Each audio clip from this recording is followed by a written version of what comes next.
Seedlings, good evening once again. Oh my goodness, today is like Christmas, Easter, my birthday, New Year's Day, Midsummer's Day, and every other special day in the year all rolled into one because we have Stinking Bishop. Oh yes. I've been looking forward to this day for such a long time. And I finally got round to it. So what is Stinking Bishop? Well, let's see what the packet says. Stinking Bishop is made at Hunts Court Farm in Dymock in Gloucestershire by Charles Martel and his son. It has a pungent aroma with a rich savoury flavour that is not as strong as its odour. Curds are washed in perry made from a variety of pear called Stinking Bishop. I didn't know that. In 1972, just 68 Gloucester breed heifers were left in the world. This cheese was brought to international attention thanks to Wallace and Gromit. Gromit uses it to revive Wallace. Gromit uses it to revive Wallace. Well, I'm going to have to watch that because I don't remember this. Demand for the cheese subsequently rose by 10%. Try it with a bottle of Perry cider. Well, I haven't got any Perry cider. That's a very brief overview. Let's see what Wikipedia says. Stinking Bishop is a washed rind cheese produced since 1972 by Charles Martel and Son. It is made from the milk of old Gloucester cattle. It is smooth, creamy, semi-soft with a fat content of 48%, which is pretty reasonable. I'm not going to go into history. It is washed in Perry cider, which I believe is also made by Charles Martel conglomerate, and that's what gives it its unique flavour, texture, and colour. I have had this before.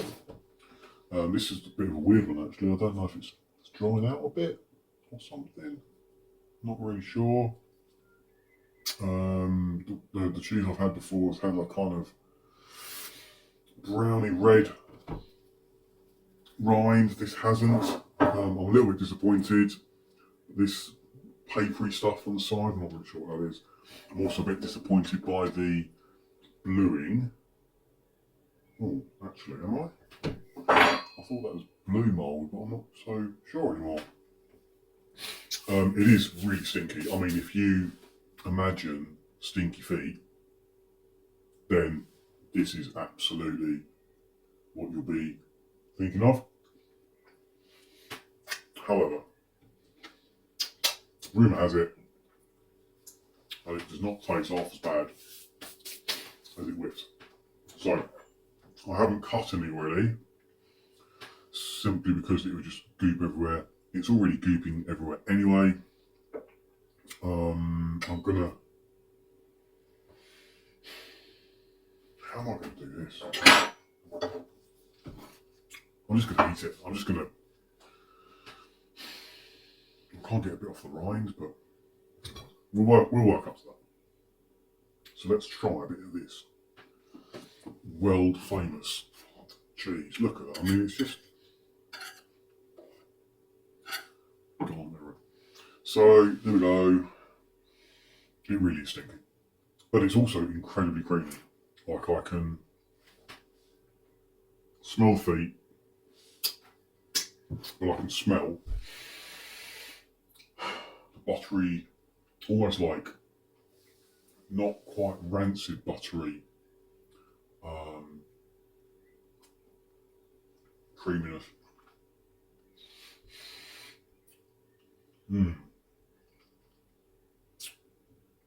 Gonna taste it now. Stick it in my gob.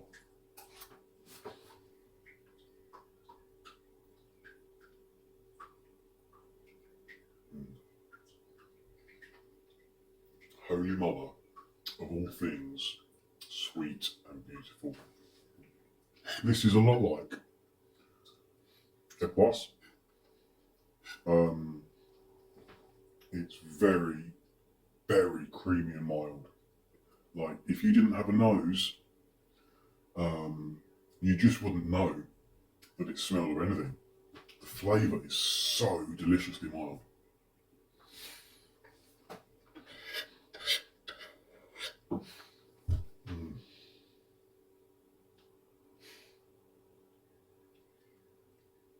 Oh.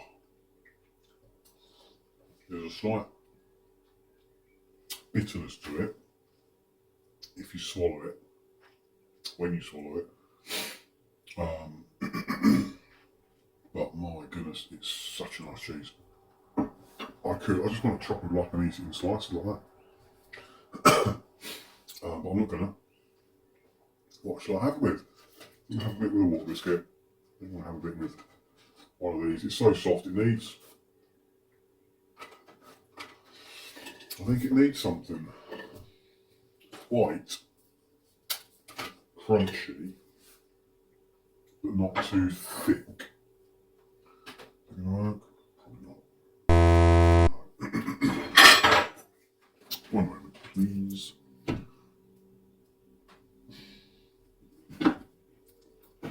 There's a big old wedge there, isn't it?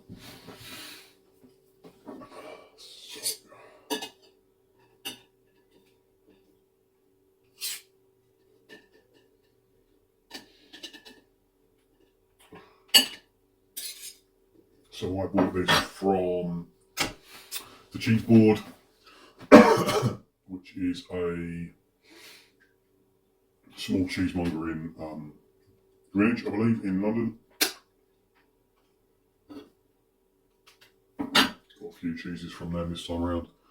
Never tried them before, but thought I'd give it a go. Let's try this with one of my famous, I don't know, I can't remember what it is, but it's famous anyway.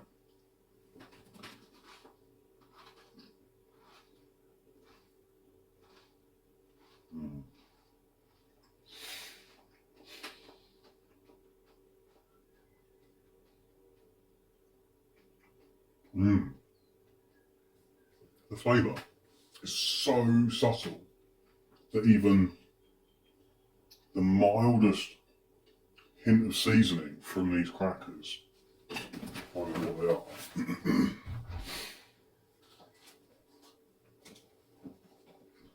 So I've got here whole grain crisps and cracked black pepper crisps from 34 Degrees, which I bought in America. That one was, I think that was a cracked black pepper one. It's not strong at all, but the slightest seasoning just almost overwhelms the cheese. And these are really mild crackers. But actually it's a really nice combination. So let's just try it with a whole grain one and see how that goes.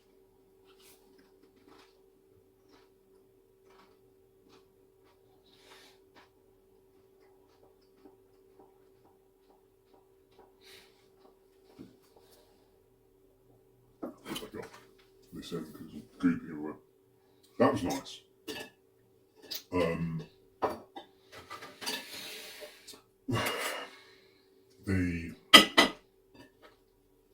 It needs seasoning rather than herbs and grains.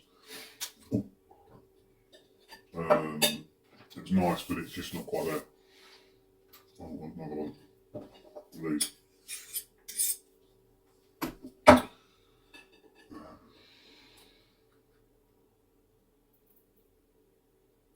Absolutely beautiful cheese.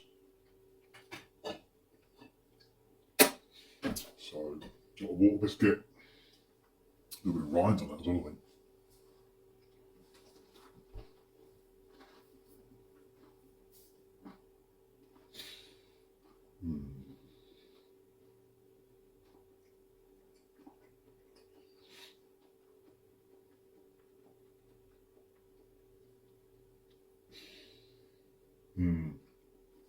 At first, you lose it.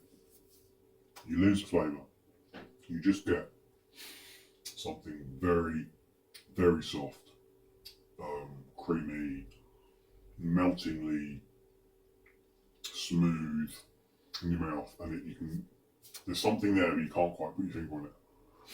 But then as you chew, the flavour starts to come through, and you get something almost peppery, definitely a little bit pungent, kind of a little bit bitter, but it's so tasty. So tasty. Try it. This is a little bit on the hard side. This is a bit that had the paper stuff kind of flaking off it. So this is just a whole grain Ribena Thin.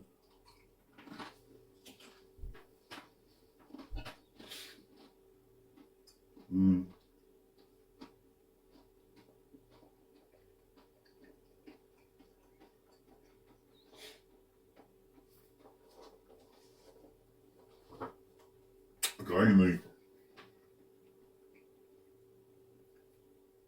the grains just don't work.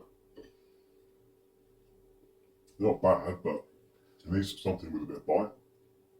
This is a chili Ribena Thin.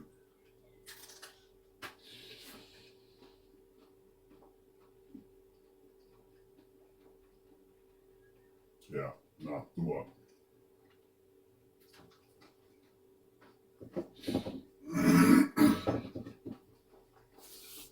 No. I mean, I've said it before. It's just chili by something that's boring and very one-dimensional.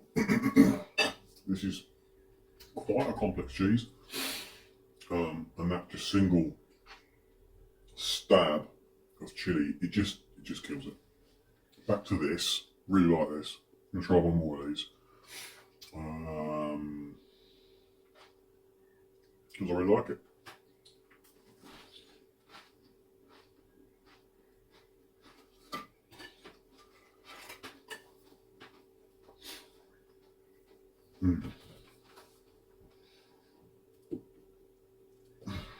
Yeah, man, that's where it's at.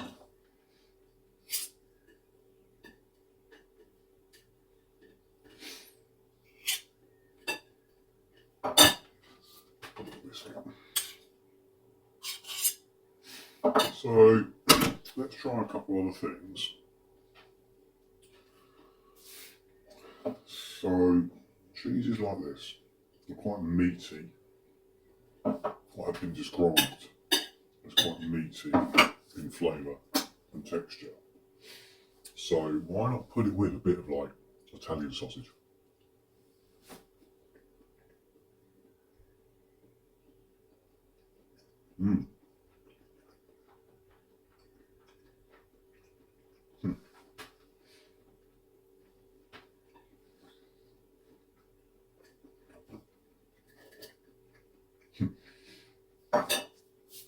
That actually works really well. I like that. So much so I'm gonna take those off there. That's really good. That's really good. There's enough spice, but not too much. There's enough pepperiness and saltiness, not too much. And flexibility in the meat. It's just kind of a really nice canapé. I'm going to try this with a bit of pickled onion on top.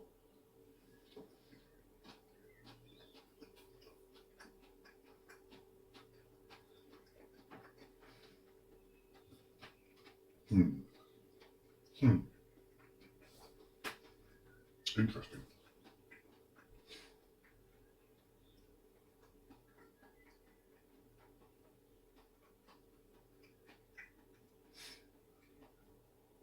It's certainly interesting. It's nice to get away from the traditional cheese and crackers sort of go-to. Who would have thought to put it with a bit of meat and some onion or some pickled onion? I'm going to try this with a bit of raw red onion, just for comparison.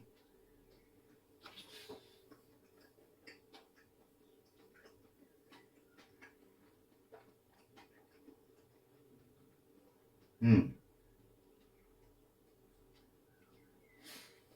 Mm.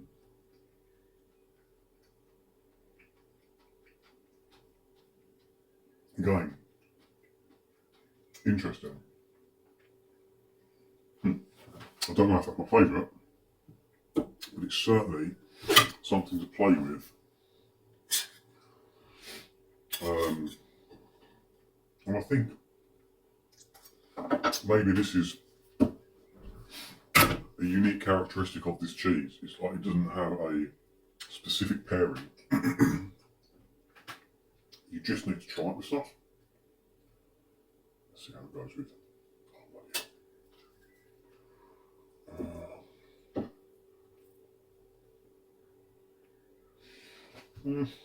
Try a bit with membrillo, actually.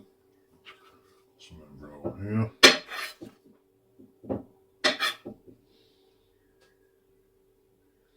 Membrillo went quite well with the plus.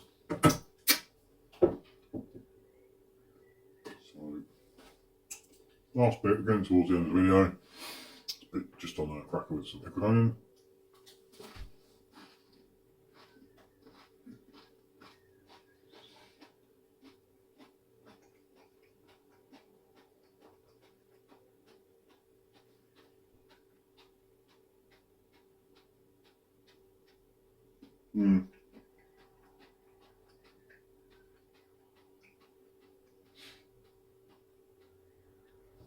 Again, the flavour just punches through at the end.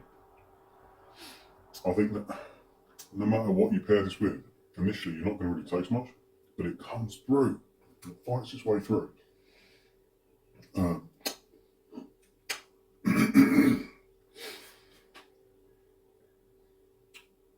Try this last bit, just with a bit of membrillo.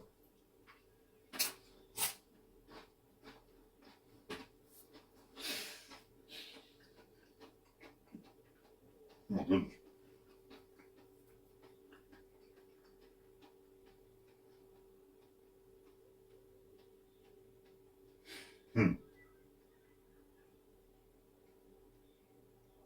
Well, I am torn. That was surprisingly good. The hint of sweetness makes such a difference. I think you need to try this cheese with a lot of different things, and you need to come to your own conclusion. Crackers are not necessary. I'll definitely try it with something meaty and something pickly. But I'll also definitely try it with some membrillo. And if you're going to have a cracker, it needs to be really thin, really crispy, thin cracker. Nothing too thick and stodgy. Literally just put the cheese on its mildest, sort of salty, peppery seasonings, no herbs, no grains. It just needs to literally hold the cheese. I love this cheese. I want to just sit here and eat it, but it's quite expensive. So I'm going to save some. And I'm going to move on to the next one. Nom nom nom.